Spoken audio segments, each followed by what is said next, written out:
What's going on out there? Are we seeing the buyout actually pick up steam? It's something you're going to want to find out about. It's coming up next.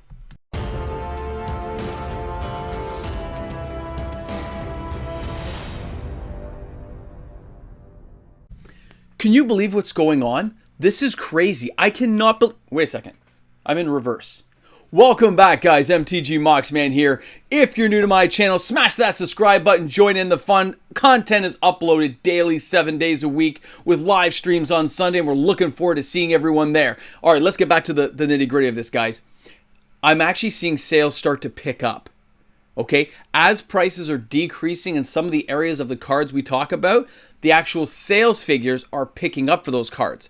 So, although I'm seeing a decrease in some of the costs of these cards, because of the decrease, it appears players are actually buying more of them. All right? Thank you for the few people who sent those emails showing their cool collections of stuff they bought, by the way. I really appreciate those. It brings validation that, you know, it's cool stuff out there we all get to look at and enjoy. But I gotta be honest, guys, this has been really crazy. So I was seeing a slow decrease. It wasn't like major, it was like kind of slow decrease. So I was kind of preparing people and kind of mentioning that, you know, things are slowing down. You may not want to hit certain targets. But then when I looked at some of the regular cards I follow, because, you know, it takes a long time to put this stuff together, and I saw what was going on, I was like, well, wait a second. Then I started backtracking. So, you know, I was late into the night compiling some numbers, and it looks like sales are actually picking up steam in a lot of the areas of the cards we take a look at. So without further ado, let's take a look at some of the cards we follow here. The first one we're going to hit up is, of course, Gaias Cradle, because I don't have one yet. And I'm working on it. I'm telling you, I'm working on it, but these things take time. Now, you can see right over here, $9.90 light plate, $1,250, $1,175. Even a little while ago, we were looking like $1,300. These were kind of like climbing up. And this is just a resting period anyway. This card will hit $2,000, guys. I have no doubt in my mind. But when you look over here, you see that $2,000 sale? That's a mint copy, guys. But that just happened like yesterday. Okay? And you see the 244? Forget the 244 and the one below it. That was just the clip I took to show it.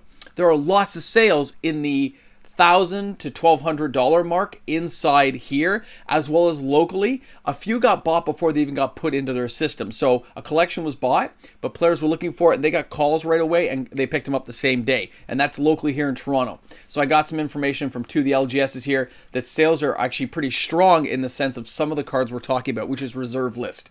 Reserve list cards are going nutty for anything low end, medium end, and collection set buying, which I thought was interesting.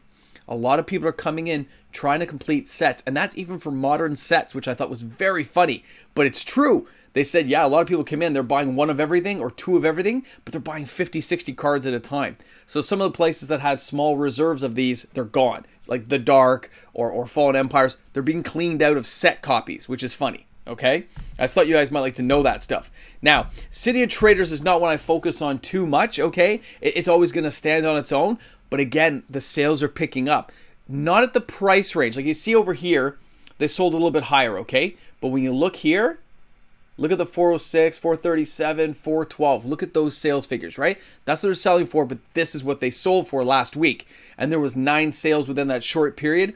I've been following also, guys, on Card Market now. So although I'm not going to post the numbers right away until I get better at doing stuff, I can look to see what the cheapest sale rates are right now. And I will be posting some of those so people will know. So way to go. Thank you for those who helped me with Card Market. I do appreciate it. But it looks like, again, City of Traders is on the up. Okay, the sales are strong.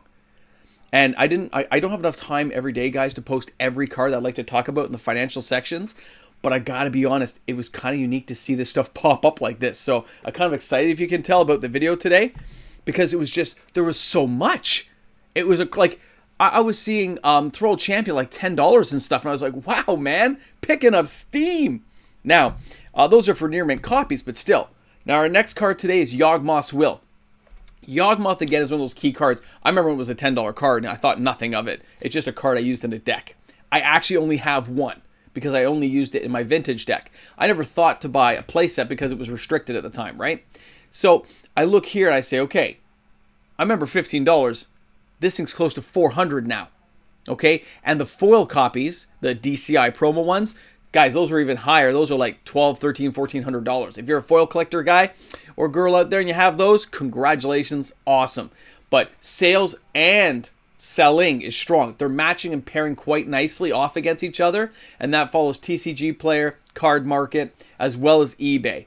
Local sales, they didn't have any. I couldn't find any at some of the LGSs, not even the ones I check in Vancouver now. I couldn't get any, guys, okay? The two places in the States, they both had it in stock, and it was around the right market value for what they were, which was moderately played. All right?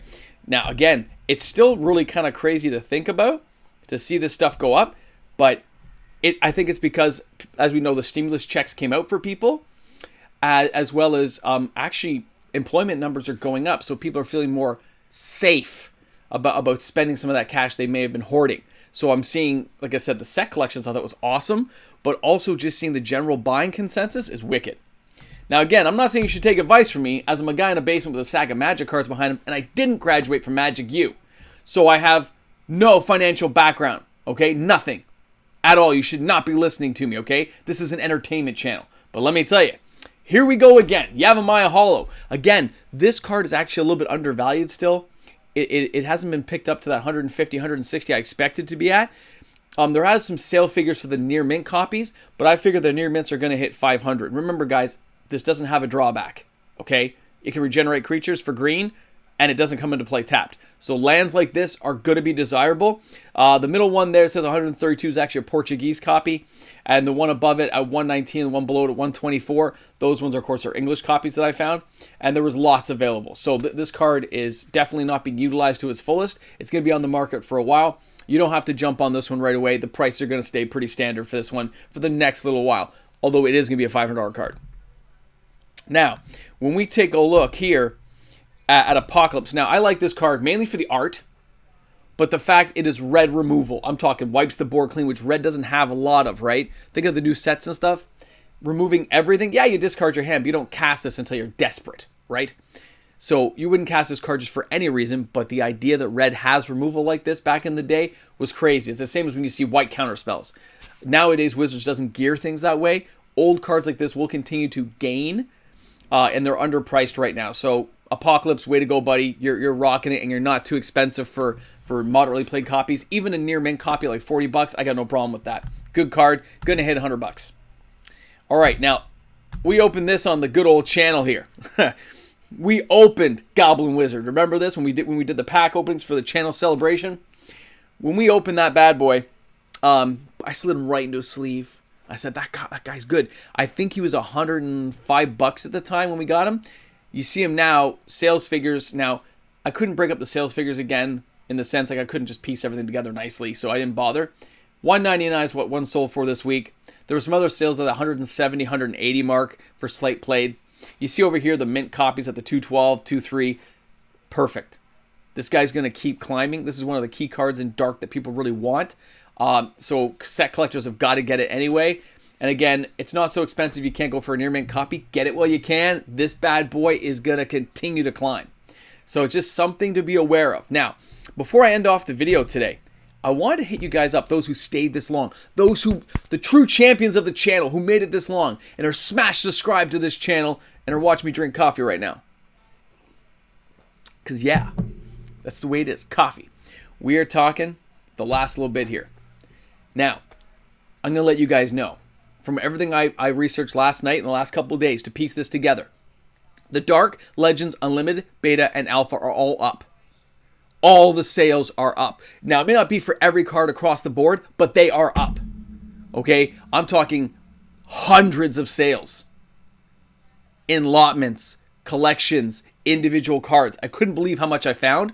The only slowdown is in Revised. And it's not the key cards like Fork and some of the dual lands and stuff. It's kind of like the meh cards like Soul Ring. People wanted near mint copies, and now that the stock's been refilled, those are slowing down, but they're not stopping. And it is causing a slight trend down in some of the prices. So for those of you who are collecting Revised near mint cards, just give it like 2 more weeks and then grab some of those bad boys as the prices, as the piranhas fight to put things to the bottom. Wait for it. You're going to see it. Now, I wouldn't buy these directly from stores because stores, now that they've bought some of these and restocked them, they can't afford to let their prices drop right now. They've just forked out good cash to get these. So those prices are going to help things sit higher. Price memory is definitely kicking in. These are the new prices. They are going to hold. Things may drift down that 10, 20%, but they're never falling back to where they were. So, things are looking up. Things are looking good. Thanks a lot for tuning in, guys. This is MTG Mox, man. So let's face it, besides nachos and cheese, Army of Darkness, and the rockin' completion of trying to clean up this basement, let's remember the patrons make the world go round. Fizzy Gig, you are one of those people. Elijah, you guys rock it out. See you soon, guys. That's right. I was cleaning. And I'm going to open a pack. Because I was cleaning. And I deserve to open a pack. I was a good guy. I've been cleaning.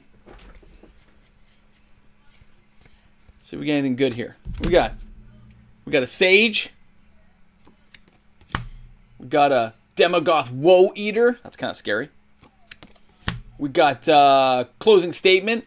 I'm cleaning my downstairs. Our rare says Fever Mastery. I don't care. Then we got a Negate, which I like that artwork. Oh, and then we got a foil Adventurous Impulse. You know what? This was actually not a bad pack. We're kicking it old school, man. Thanks a lot for tuning in, guys. MTG Mox, man. See you soon. I'm cleaning, so I get to open a pack. That's what Jake said I could do.